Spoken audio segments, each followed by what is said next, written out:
Hello and welcome to the Tractor Beam Comics Reviews here on the Iron Cannon Podcast, a part of the Star Wars Underworld Podcast Network. I'm Matthew, he's Chris. We're just going to dive right in. We've got to cram 4 books into about 45 minutes. See how that works. First up, we got the Max Rebo One-shot by Daniel Jose Older, art by Paul Fry, and cover by Ryan Brown. Yeah, I believe that's the cover there.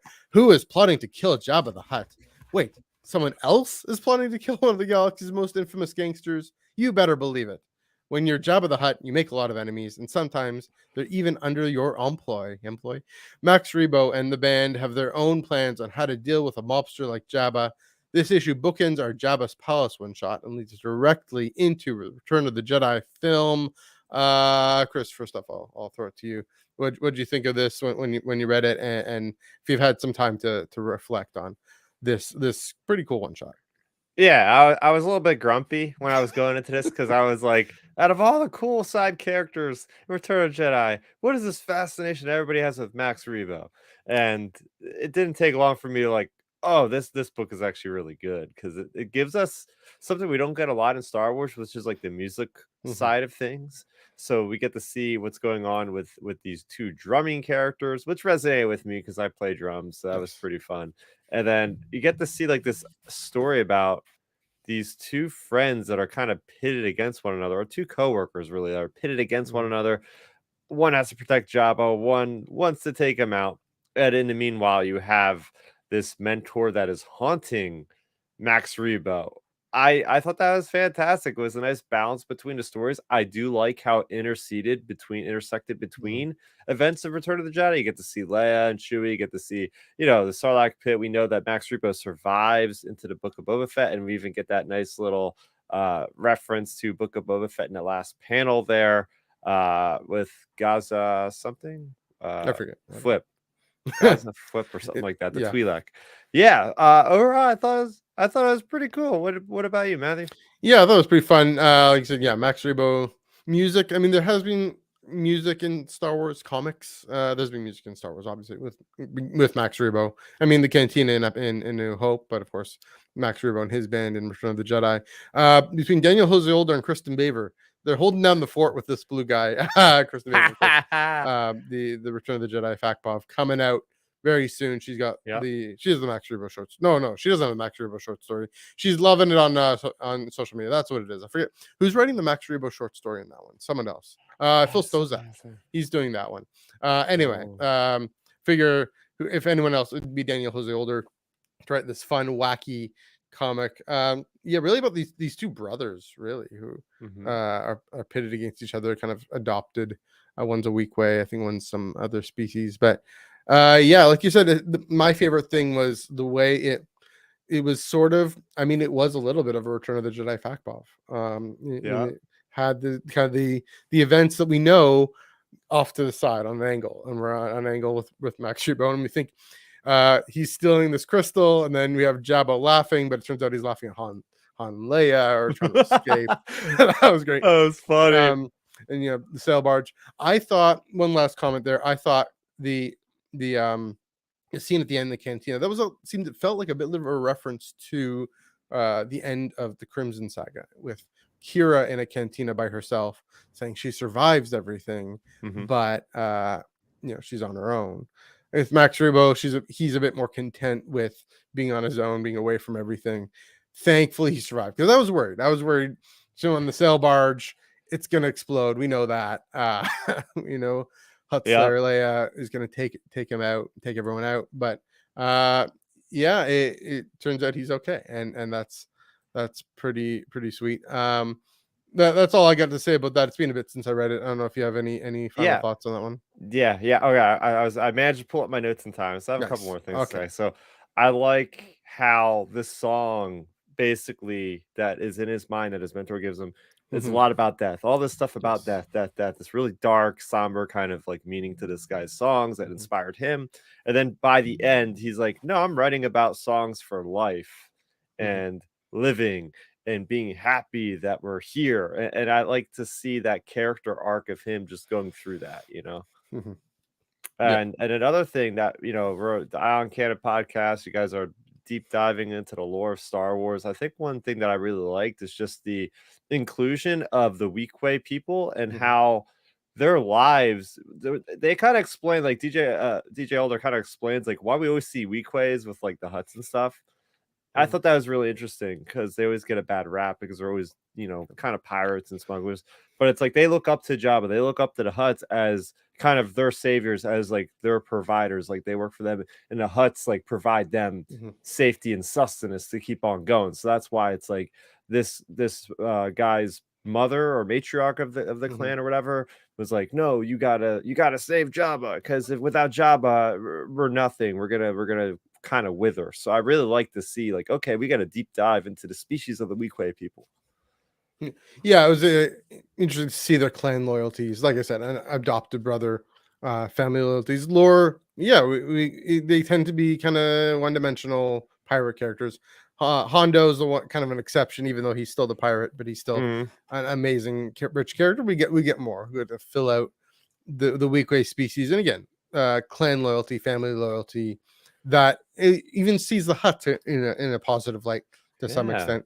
Kind of the way Joel and I were talking about how in Lost Stars, Sienna Ray seeing the Empire in a positive light. Different again, an interesting wrinkle, different angle.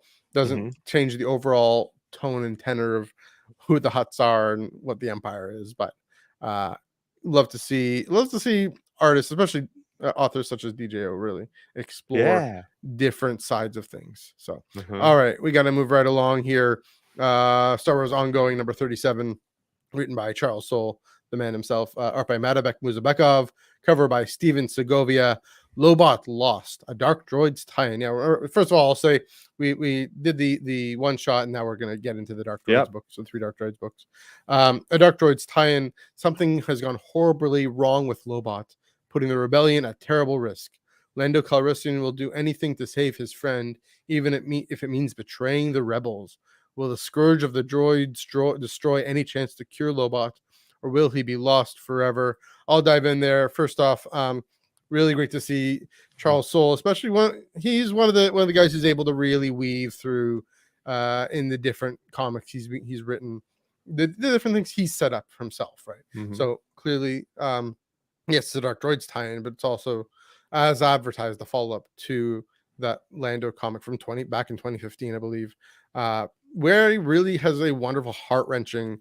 beautiful story of Lando and Lobot being able to have a kind of a normal communication, normal relationship, um, being able to dialogue, and we have this flashback in this issue of Lobot telling Lando, there's more to this than making money, than being a kind of a scoundrel, but or even a respectable scoundrel. Um, his trajectory towards joining the rebellion, and then of course with this Dark Droids threat, with uh, you know Lobot being all taken over by the Scourge because he's a cyborg and he's at risk. Um, we'll get to cyborg at risk in a minute, but he the Lando having to save him, having to understand, take the moment to have the empathy to understand, okay, this isn't Lobot, even if putting the rebel fleet at risk because of the proximity and everything. The chaos the Scourge is trying to create, um, getting at the heartwarming core of Lando and Lobot that Charles Soule set up in that original book. Great to see that pick up. It is interesting. Another thing to say about how the Star Wars Ongoing, it is free to look at any, especially the major characters from Empire and Return of the Jedi. It's gone to Luke and Leia, and now having Lando, and of course Han's out of the picture because he's in Carbonite. But uh, yeah, I mean, everything Charles Soule does is gold. He does the Midas touch, and to see him continue, yeah, the implications he's writing, of course, the flagship of this tie-in event. It is feeling already starting to feel like a bona fide tie-in event, unlike I think Crimson Rain. The Oh last one yeah. didn't feel as much, Oh so this yeah. one is starting to see. And yeah, he's really bringing things together. So yeah, what did you think about Star Wars number 37? Yeah, I think out of all it is kind of a quick kind of I guess looking at the future for the next several minutes of this episode, it's just like Yeah. out of the 3 tie-ins we have so far, I think this one is my favorite. Nice. This one feels like there's a lot of impact. Mhm. What I like what Charles Soule's doing is it's already like putting the stories first for their respective arcs. What Mhm. I mean by that is in War of the Bounty Hunters, I got really tired of seeing a rehash of like the same scene played out like 3 or 4 times across all the books. And I was like, Sure. we've seen this before. Like some weeks it'd be like that was kind of a waste of a month if you ask me for Darth Mm. Vader. It's like they retrace like half the pages or what was already seen a month ago. So it seems like what the setup is so far is each one of these stories, whether it be Darth Vader, Bounty Hunters, Dr. Aphra, Star Wars, they're all going to have their own distinct feel and their purposes. But then you're going to have like the Scourge maybe taking more of like the second playing like the second fiddle in the Mhm. plot as much. I really dug the Lando stuff back in 2015. So the fact that Charles Soule went out on Twitter or X, whatever you want to call it these days, and was like, It's called Twitter. It's "Hey, called Twitter. Sorry. 5 the next 5 issues are going to be Mhm. the Lobot sequel or the Lando sequel, basically, and it's going to be even more impactful."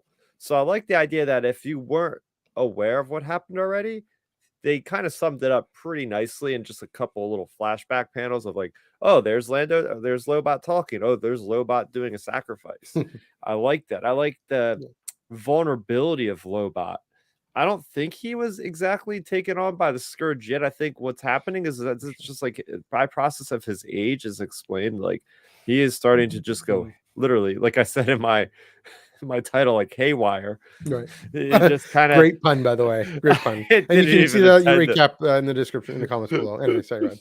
Yeah, so it was really neat seeing Lobot like that, and then seeing Lando. Oh my gosh, like there's so much character development for Lando, Mhm. right? Like we keep saying to ourselves, how does Lando go from Empire Strikes Back being a Baron administrator of Bespin to becoming a beloved general of the Rebel Alliance within Mhm. 1 year? We're already seeing stuff happening with the people already having higher morale when they're going and they're seeing him and they're like, oh, thanks for helping us and all this. Like you're already seeing him building up that respect from Mhm. what he did on Coruscant in the previous issue with taking out like part of a Palpatine statue, which is a really fun issue, by the way. Yeah. So it's nice seeing that, but then it's nice seeing like Lando could have been out for himself a lot of times. Obviously, he was like he threw Han under the bus because he's saving his own skin. But we're actually seeing him caring about other people, and it's starting with Lobot as his like Mhm. first like real friend. It seems like, no, maybe Han Solo back in the day, but like a contemporary friend, and how he's gonna do anything. He's gonna risk a whole bunch to go after because he can't have the rebels finding out that Lobot, his friend, was the one that almost destroyed their fleet by accident. So Right. he's going out on his own limb to sacrifice himself. So I said, more than anything else, like this issue is already pivoting us to that moment where we really start to see Lando shine as a rebel leader. Mhm. Yeah, it's true that with Lobot, yeah, he isn't so much the Scourge. I do think, I wonder if it's setting up him to be more vulnerable to the Scourge. Uh, that could be possible. Again, that just because that's in the air and that's on the thing. But yeah, more to your point, with Lando, his whole arc. This is going back to the A New Hope fact of what's the angle? What's your angle, Han? Why are you actually being, fighting for a cause greater than yourself? There's got to be something to that. And so, you think about Lando with morale. I mean, in part of the stature, yeah, that was absolutely the propaganda hit of that. Is brilliant, but Mm-hmm. also the way he can use his charm and use his ability to gather people and make people excited about whatever he's up to and whatever he's doing. He can actually harness that for the rebel cause and for this cause bigger than himself. And yeah, it's a great way Charles Soule and yeah, and the other creatives are really digging into this character. You even see on the cover just his expression of alarm. If you can show up the cover Mm-hmm. again, Chris. His expression of Oh, alarm. Yeah, oh, yeah, there we go. There we go. Ah! yeah. Lobot, his friend, kind of turning on him. Yeah, obviously we know there's more to that, but uh, very much, yeah. a well done story, and yeah, great that we'll get 5 more issues of this Yeah, Lando story. I kind of yeah. wonder two things. Well, so the Lando 2015, that's the introduction of Darth Maulman, um, where we first get the mask at Oh, least. yes, yes, Yeah, yes, yes. I mean we've dealt with Maulman lots already since then. Mhm. Um, I wonder if we're gonna get a bit more Holdo in this. I wonder what's going on there. I Oh, know that yeah. it's a romance, but it was a fun kind of fling while they're out on that lost fleet. But I wonder if there's something to that. I don't know. I Yeah, don't know. yeah. Sorry. One more thing about this. I Mhm. like that they're bringing it back to Jabba the Hutt because we know they're calling back the talkie droid Right. from seems like dozens of issues ago. Like Hmm. that's seen so far in the past, but Hmm. Charles Soule's picking up that storyline. Sure. And I believe it was in the Lando Return of the Jedi one-shot that Hmm. there was a mention of referencing this very issue or issues 37, 38. It was like afterwards, and it's like, okay, so now Lando is gonna have to go to Jabba the Hutt. And that's really cool because Hmm. as we've seen, that's where we see him in Return of the Jedi. So that just shows you like, Yeah. yes, we are getting ever closer. But Lando, he's always got one foot in the underworld and he's always got the other foot in the rebellion. So it's going to be, I'm looking forward to getting that perspective in the Star Wars issue of what's going on in Jabba's palace when the Scourge is going on. Because, Hmm. we got EV-99, and then you see all the other droids with that wonderful depiction of when they're possessed with the nice Yes. purple coloration of the eyes. It's like, oh, we're looking through the lens. It's like, oh Yeah. no, it's like Evil Dead. And I think that's actually one of the Right. references Charles Soule made when he was making. He's like, part Mhm. of this is kind of like Evil Dead. It's like I could see that we're getting those weird like little ghost shots of flying first person shots or whatever. Mhm. So yeah, Yeah. I'll have to look back at the Lando one shot because who wrote that again? I forget. I That do not yeah. know. Yeah, I'll have to look. I'm sure. Yeah, it would be neat tie-in. That's the thing. Of these monthly comics, since being a bit, but there's that. Also, EV-99. He was a High Republic hero, right? That get switched on. That's that droid. Wait, really? Who am I thinking of? The one No, no, EV-99 is the torture droid from Return oh of the okay, that's Jedi the torture that's droid. like That's right. burning the droid's feet. Yeah, fair enough. Fair enough. On that note, yeah. Speaking of cyborgs and torture and all that fun stuff, uh, Darth Vader himself, number 37.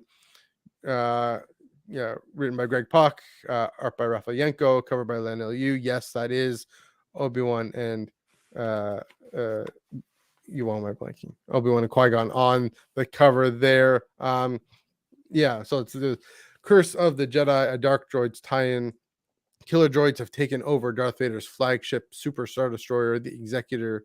Will the lessons of Jedi Masters Qui-Gon and Obi-Wan save him from the Scourge or make him a tool for its galactic conquest?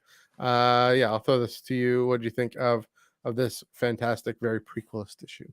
Yeah, this issue was a lot of fun, and it's great that we're getting like that clean slate because in the previous two issues, Darth Vader had incited the help of Aphra because, as we know, that force wave from the Fermata cage is screwing with everybody's force abilities, mainly in Vader. He can't control himself, so he's having to use this Kyberite shield to kind of channel force and anger into like direct beams of energy. Otherwise, he'll just tear everything apart. Mhm. So it seems that he has gotten over that, but I like the intro with the droids on the Star Destroyer Mhm. and just the setup. The setup is great. The Executor, this powerful capital ship that seems untouchable, and the idea that within moments it could be completely overthrown by the droids. And Mhm. I love the design of the artwork in the one page where it shows the lights slowly Oh turning yeah, off. And it's right. this eerie feeling of, oh my gosh, these things quickly have the Scourge has quickly taken over. Mhm.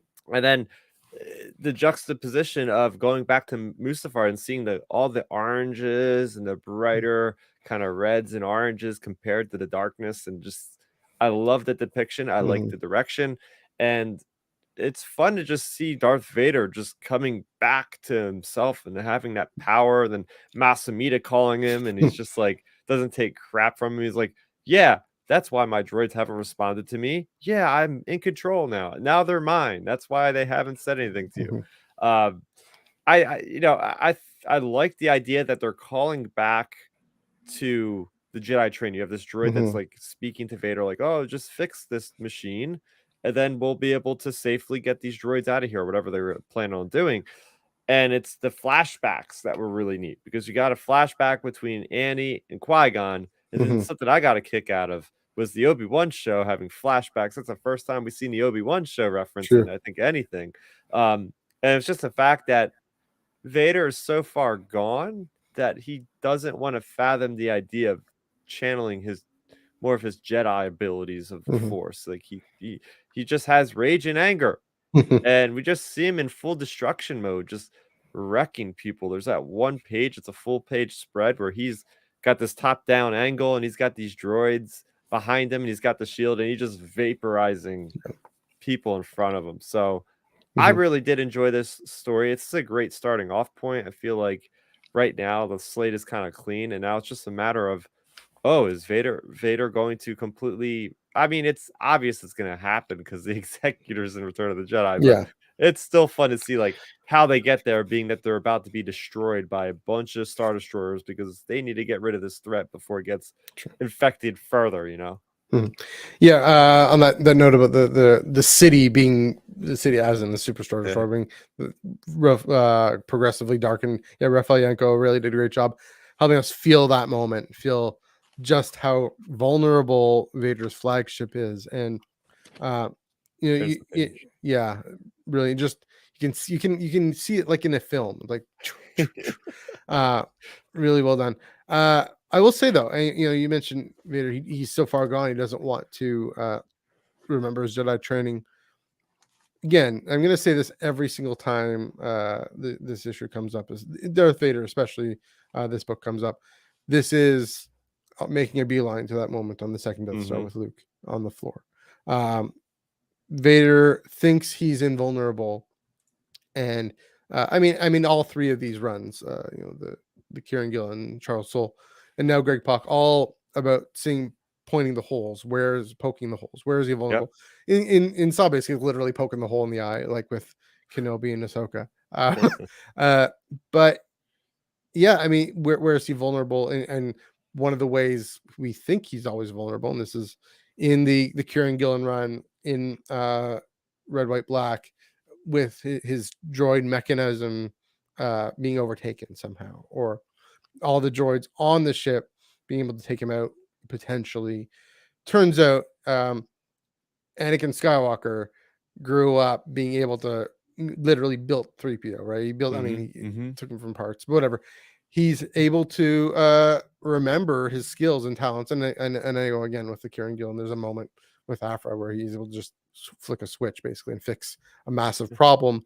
He does that again in this issue by tapping into his training as little kid, little Annie, who Qui-Gon then says, be mindful of where you are, watch, and focus your attention on the moment. I know he's saying that to Obi-Wan in Phantom Menace, but also to Anakin on the in Coruscant on the platform there. Yeah, again, Vader, he thinks he's far gone. He thinks he's vulnerable, or thinks he's invulnerable.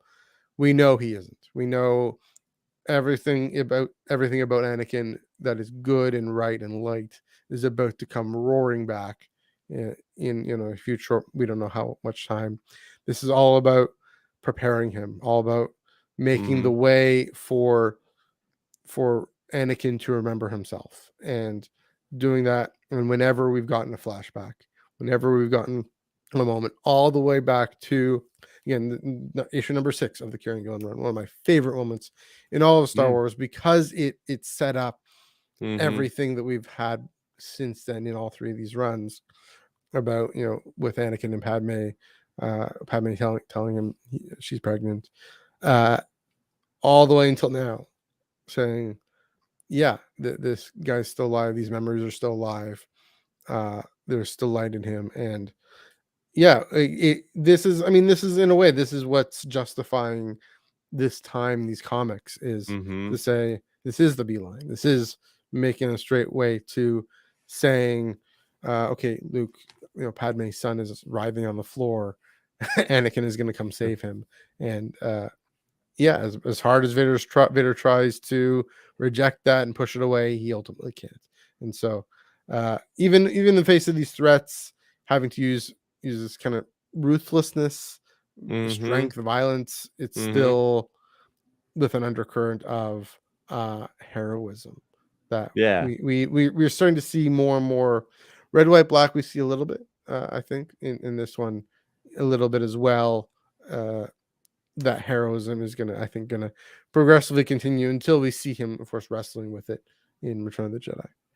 Yeah. Now, where did all these Trade Federation droids come from? Separatist droids, because they're just Mhm. chilling on a Star Destroyer, like super battle droids and all.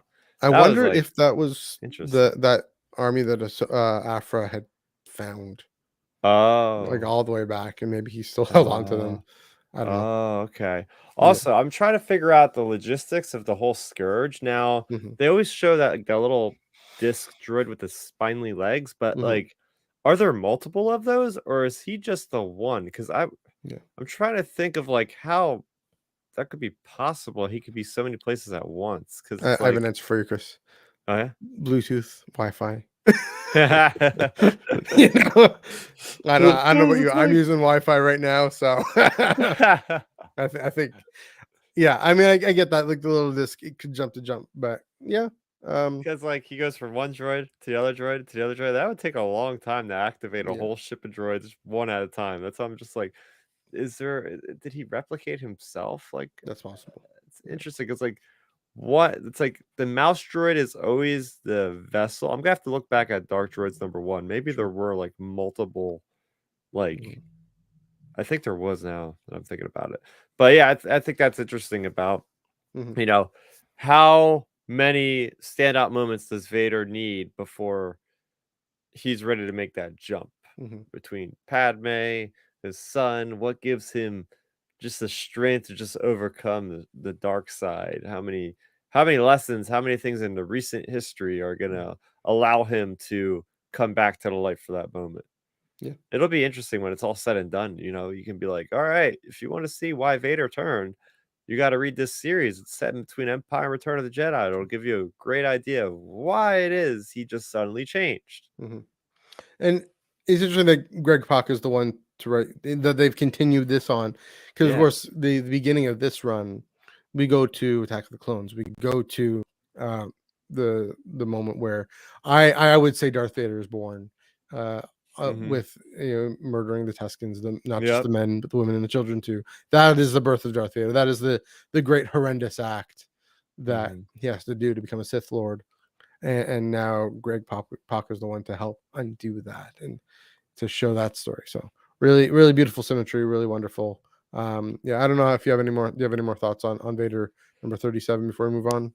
I think we'll talk about Aphra. Yeah, all right. Here We we made it. go. We got there. Fit in $4 within getting there. Yeah, Dr. Aphra, #35, written by Alyssa Wong, art by Minkyu Jung, cover by Yoon. Sorry if I'm butchering that name. Sent by Dominatag to investigate a series of strange droid malfunctions. Dr. Aphra faces a deadly enemy from the past. A horde of Clone War era prototype battle droids. There they are again. Designed by Domina herself. Um, Fun fact: this is the one book I didn't have to struggle to remember because I read it yesterday because it came out yesterday. Ha! There we Same. go. There we go. The one thing that really stood out to me is where's Aphra's head and where's Aphra's heart right now. Yeah, really. Honestly, I mean, hooking up with your boss just I like know. that, It's all over the going to place. this planet and trying to, hooking up with someone, with a rando at a bar where everyone's a mark. You're a mark. Clearly missing Santa, missing Magna, missing her father, missing everyone who I mean, that's Afra's whole story, is realizing people who love her and that she can actually love them back, and that's ultimately what's going to protect her, not in the way she wants, because she wants to just be protected, her safety and her credits and her mission, but uh protect her soul. you know and this is almost symbolic, the fact that uh this mission that Domina has entrusted her with uh goes sideways because uh she lets go and she doesn't actually she rebounds massively. First with Domino, which is again hooking up with your boss. Like I think was it Just Lucky was like a bad call. Yeah. Then secondly, this other person at the bar who then steals the Oh codes my and steals god. the access, and kind of reminds me of a certain Disney Plus show we watched that I'm not going to talk about, but a little similar. Kind of young, angsty, problematic people. Not so much problematic, but just uh, you what's the word? Impulsive, going with their gut. That can be good in some instances. It served Afra well. I think it served Sabine well in certain moments. But in here, clearly she doesn't have her head on straight, and gets into trouble, and you get lots of purple eyes right there. Interesting little lore, an alternative human developed droid design as opposed to the Geonosian developed droid design. The Oh. humans lose out. Human separatists don't actually have don't get the contract. I don't know if that has an ethnic thing or species whatever thing to it, but we know that the separatists, if the Republic of the Empire is more human centric, I can see kind of a bit of an affirmative action thing going on with letting the Geonosians and the Techno Union have the upper hand there. The whatever species that is. So yeah, that's really exciting issue. Really great to kick off. Yankees? The Skako? Right, 'cause that's from Skako. Skakoans, Yeah. which we've seen Clone Joe Wars. before, right?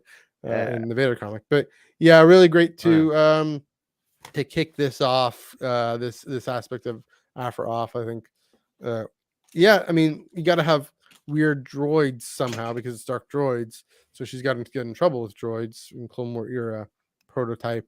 Going, of course, Aphra still going back into the past and hacking into Clone War era tech for fun when she was a kid or whatever. That was yesterday's Aphra comic. Chris, what do you think of this one? Yeah, I enjoyed this one quite a bit, Matthew. I think that no other Star Wars comic book can push the boundaries as far as Dr. Aphra because it's just in its label where this series is meant to go wacky, meant to go a little bit racy. And what I mean by racy is just like it kind of gets to the line where it's like, all right, Yeah. Star Wars doesn't have sex, but this is as close as we'll see sex. Kind of like in Andor, where it's like, oh, you've seen some people waking up in their pajamas. They're having coffee together. Oh, I wonder what happened the night before. Whatever. It's like the same thing. You see her putting on her. I love how humanist, like how much of a human light it shines on Aphra. Like, oh, she's getting up the morning after, looks disheveled, putting on her boots, like just random, like day-to-day relationship stuff with somebody in the Star Wars galaxy, which you would never imagine when you're watching Revenge of the Sith and it's this huge epic battle, war, everything going on. But we get to shine a light on the small little relationships, which is another reason why I really like Andor so much. But just as far as Dr. Aphra, yeah, it's crazy to see how kind of she's just in this rut that she is in. And it's just she's got nobody to really turn to, which is the big problem because I mean, maybe Just Lucky can help her out, but like, yeah, it's like see her taking shots at the bar. You see all this stuff is just absolutely wacky, and you kind of feel sad for her because it's like, man, how does somebody fall so far? They're not doing she's not doing her mission correctly. She's taking a shortcut, messing it up even more than it already is. But just from the fact that I think Dark Droids is the kind of story that really matches the style of the Dr. Aphra series because this series has always dealt. I mean, that's where the Spark Eternal has come from. Spark Eternal has come from and melded with the Scourge to become like a weaponized thing. So you could say that this story simply is the prequel to Dark Droids. So it makes sense that it fits so well because Dr. Aphra is always dealing with these ancient threats, kind of like a horror, spooky vibe, and a lot of the issues that she's delving into these catacombs and Indiana Jones escapade type of missions and all that. So I think that so far this is a great jump for her story. It's cool to see Just Lucky back. Yeah. I'm just digging the overall idea that there were other organizations that were vying to have their own prototypes become, instead of seeing super battle droids, we could have been seeing these droids. You know what I mean? Yeah. I think that's really cool, knowing like that there's other entities out there. I'm just always interested in a tag corporation. I would love to see one of these Disney Plus series Yeah. involve like, oh, there's the tag corporation and their fleet is over there or something. Like, just, it's really neat how Alyssa Wong has been able to like completely build up, and I know it was in Legends, but like make visible this entire other enterprise, this corporation, kind of like Zerk. They kind of remind me of like the contemporary version of Zerka Corporation Yeah. that was Interesting. often in the Knights of the Republic, Old Republic era. Yeah. That's like them right And now. they're They're not. Master and Yeah. Apprentice by Chloe Gray, right? Oh yes, they were. They Yeah. got to bring them back. I think they're going to Yeah. be in Eclipse if we even ever get that. Who knows? Yeah. Speaking of things we're not going to worry about and talk about, but other things. Yeah. Sorry, go ahead. But no, that's my opening salvo thoughts on Aphra number 35. Yeah. Yeah. Yeah. I mean, definitely. I gave her a hard time a few minutes ago, but yeah, I think the idea is to really, for the reader, especially, to feel a lot of pathos, to use a very fancy term, feel just to empathize with her. Right? She's done so much to push people away and push readers away, not literally. Like she's definitely the most popular comic book character, original comic book character in Star Wars, right now at least. More than Violet, more than some of the other ones, but and so not put readers away. Book is a huge book, but also we haven't been able to empathize with her. We haven't been able to feel sorry for her and sad for her. And now we will. And then now we're going to see her grapple with the implications of being alone and saying, "Oh no, I gotta go back." I mean, even at the end of I guess it was the Crimson Saga, she's on the Amexine station and she just up and leaves everyone. And again, if you want to show the cover, just looking at this by Junggun Geonyun. She's holding a candle in the dark alone, and we know Just Lucky's there. Just Lucky getting serious with Ariel and actually settling down and making an honest man of himself a little bit. Aphra, is she gonna make an honest woman of herself, honest archaeologist of herself? We'll see. I do agree. It does fit well with this, especially again, the Scourge, the Spark Eternal being an ancient thing, Ajax Sigma being an ancient historic thing. We know High Republic era, but still something for Aphra to maybe delve into more and understand more, and help the rest of the characters in this crossover event understand more. That'll be also a way for her to connect and say, "Hey, I have this thing to contribute, this knowledge and this understanding to contribute." We saw that a little bit with Luke, how she was able to work with one of the good guys finally. And so I think ultimately, I mean, I've said this before, her whole story, and she's the disaster, kind of don't want to overdo this line, but disaster lesbian, she's going to shed the disaster part. She's going to actually, again, talk about, like with Vader, where she got her start. Vader learning to actually be the hero, Anakin Skywalker. I think Aphra's going to learn to be more truly heroic by the end, like with Lando. I mean, there's a common thread, like Lando learning to be more heroic, Aphra learning to be more heroic. Alyssa Wong has definitely written that story. This is they've written the definitive Aphra comic, I would say. And so off to a great start here in this arc, and seeing what happens in Dark Droids. Those are also the rest of my thoughts. Do you have any further things to say? I think that about does it. I think we managed to talk about 4 books in about 40 minutes time. So that actually works out to about 10 minutes a piece. So I think that's pretty good. Yeah, there we go. So we're thinking about, maybe you're going to come back next week, maybe hold off 2 weeks. We'll see what I know there's 2 books coming out next 3 books. week.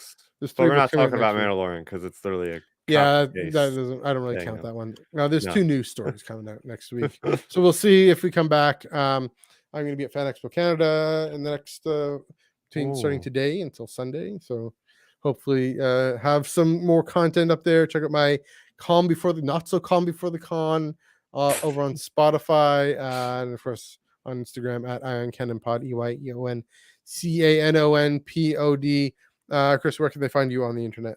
Yeah, you can find me at youtube.com/Starrapter, where I'll be talking about these very comics on a weekly basis. So we usually will go live on Thursday.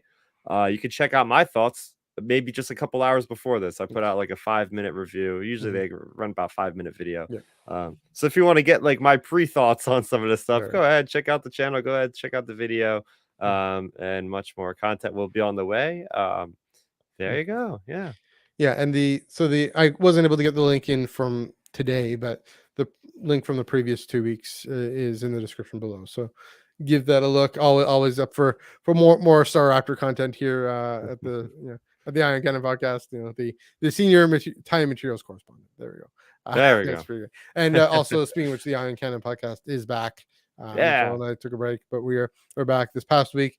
Speaking of which, we did talk about our top 5 canon novels, including a little bit of discussion on tie-ins, and especially around Catalyst was in both of our lists. So that's good. This coming week, we're talking about top 10 books to introduce you to paper canon. That is such a good If you idea. haven't gotten into that, I'm definitely going to be talking about, spoiler alert, Alyssa Wong's Dr. Aphra, because the definitive Aphra comic, among other things. So until then, keep it locked here on the Iron Cannon podcast. Check out Starrapter's channel.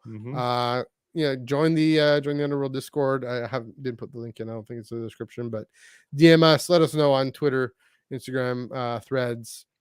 Comment on the comment sections below. I gotta get back to work. You all enjoy your lunch. Chris, it's been fun. See you next time. Yeah, back to work we go. There we go.